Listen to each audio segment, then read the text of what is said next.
Hey everyone.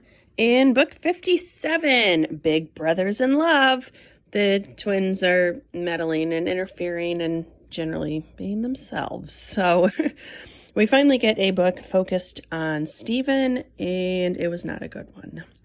So, funny enough, on the cover, this looks like it should be a werewolf set book, and Stephen is about to eat that girl, and she is clearly, oh no, please don't eat me.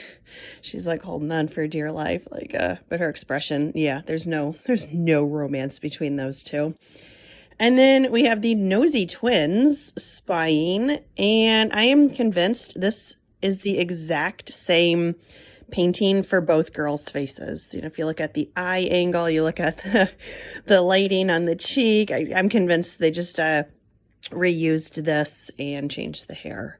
So this book is a direct continuation of the previous one, which is kind of surprising, at least from Stephen's point of view. He is still completely hung up on Jill, even despite their horrible date, and she's really mean to him, so I don't get why he's so interested. It really reminds me of, this is terrible, of the movie 10 Things I Hate About You.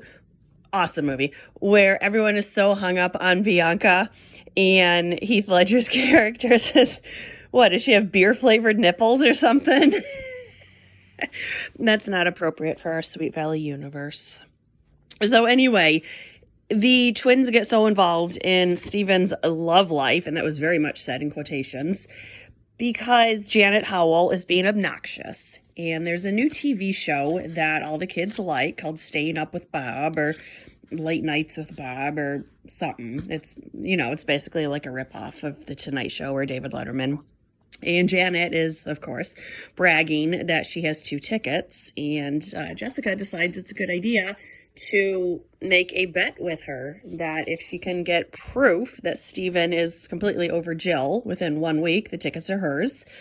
And if she can't, then Janet gets Elizabeth's brand new camera. And Elizabeth had no part to do with this bet, and she's really upset. Keep in mind, this is a 35 millimeter camera. We've all used them. They're not great, but these kids act like it's the greatest thing ever. So there we are. So the twins decide that they need to set up Stephen and his friend Kathy Connors. But they can't do anything obvious because that would just resolve the plot in one chapter. So they decide they're going to be a secret admirer for Kathy to make Stephen jealous. And shockingly enough, it works. He winds up getting a job at the same restaurant that she's at, which is called McRoberts. It's a burger place, and it completely has to be a ripoff on McDonald's. But one day they get in a food fight and decide that, wow, we really do like each other and we're feeling physical chemistry, and they kiss. And of course, Jessica is there to get a picture of it. So she wins the bet. And then something else, one of the sketches or the bits that this Bob guy does on the show is Stupid Stunts, which again is a complete ripoff on Letterman's Stupid Human Tricks. And it finds out that Elizabeth is actually really good at using a dinner knife to flea peas at people. And this is just so ridiculous. Plus, it's not Elizabeth-like in any way. This is more something I would expect Stephen to do, or Jessica. But Elizabeth is supposed to be the good kid. So that's stupid. But of course, while they're at the taping, wouldn't you know, she's the first one picked to show off her stupid human trick. And yeah, that's a little out of character for Elizabeth. But in the next book, she is completely back in character. It is called Elizabeth and the Orphans. And she is going to be a meddling busybody, sticking her nose where it's not wanted into the lives of our plot children of the day. So just a couple things that I wanted to read here. Stephen is trying to impress Jill at lunchtime, and he's talking about that he plays the trombone. Page 24. Jill paused a moment. "It's okay," she said, "but a trombone sounds like a cat fight, unless it's played by a professional." She probably doesn't mean that the way it sounds, Stephen thought. I think she completely did mean it exactly the way it sounds, Stephen. She's terrible. So then he goes on. "So," he said, "did you see our last basketball game?" Jill swallowed a spoonful of yogurt and frowned as if she were trying hard to think. Basketball, she said. That's the game with the hoop, right? And if I could make another Mean Girls reference, this is completely Karen in the cafeteria asking Katie, if you're from Africa, why are you white?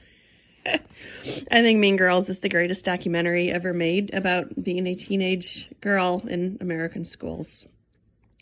But eventually Steven finds out that Jill is interested in motorcycles, and I really doubt that she is. But on 32, he gets this complete cockamamie plan. He thinks, I might have to be 16 to drive a motorcycle, but I don't have to be 16 to buy one, he thought. If he bought one now, he could keep it in the garage. That way, Jill could come over and look at it. Maybe they could even sit on the seat and pretend they were roaring through Sweet Valley. And Steven, she's not interested. No one wants to sit on your dirty motorcycle and play imaginary travel games.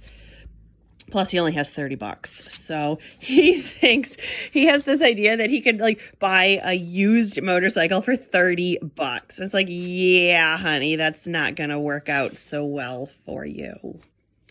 On page 99, they reference Bruce Patman as an 8th grader, which is just lack of editing. He's always been presented as a 7th grader. So I'm not sure what's going on there. This book needed to be read or edited another time. And then the last thing is ultimately the stupidest thing in the entire book. It's 1:30 to 1:31. By Monday, when Elizabeth got to school, she and Jessica had become celebrities. Everyone had seen them on Staying Up with Bob, and everybody was talking about how great they were. You guys put Sweet Valley on the map, Erin Dallas said proudly before homeroom. Even Janet Howell had been complimentary. I probably couldn't have done better myself, she told Elizabeth. But the real surprise came at lunchtime. When Elizabeth and Jessica walked into the cafeteria, they were greeted with a shower of peas. Everyone in the lunchroom was standing on their chairs, tossing peas at them. Pea pong, they chanted. Yeah, that's not going to happen. I don't know who has lunch duty, if it's lunch moms or the principals or if the teachers rotate, but that's not going to happen. So there we are. This book was not good. It's pretty average for a below average Sweet Valley book, if that makes sense. If we hierarchy the books and put this one in the bottom tier, it's pretty much on par with the other books in the bottom tier. So I didn't particularly enjoy it. I don't especially like Steven as a character. I don't dislike him. It's just I think the books are far superior when they focus on the twins. Plus, this is the 4th cover art we've seen of Steven, and he has looked very different in all 4 covers. So I don't like that either. This one was Big Brothers in Love. Jessica and Elizabeth have made the perfect match, except they haven't really because Steven and Kathy were already friends. So it's not like they matched up strangers here or anything. So, yeah, don't waste your time on this one. I'll get to Elizabeth and the Orphans next week. I'm guessing I will completely just want to punch her in the nose by the end of it. But at least it'll be a twin-centered book. So I'll get to that one soon. And thanks for watching Big Brothers in Love 57. Bye.